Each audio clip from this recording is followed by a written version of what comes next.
snowman. And you probably don't care.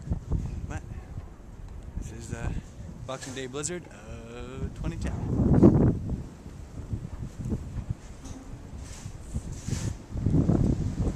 And see, I don't think the car is going anywhere.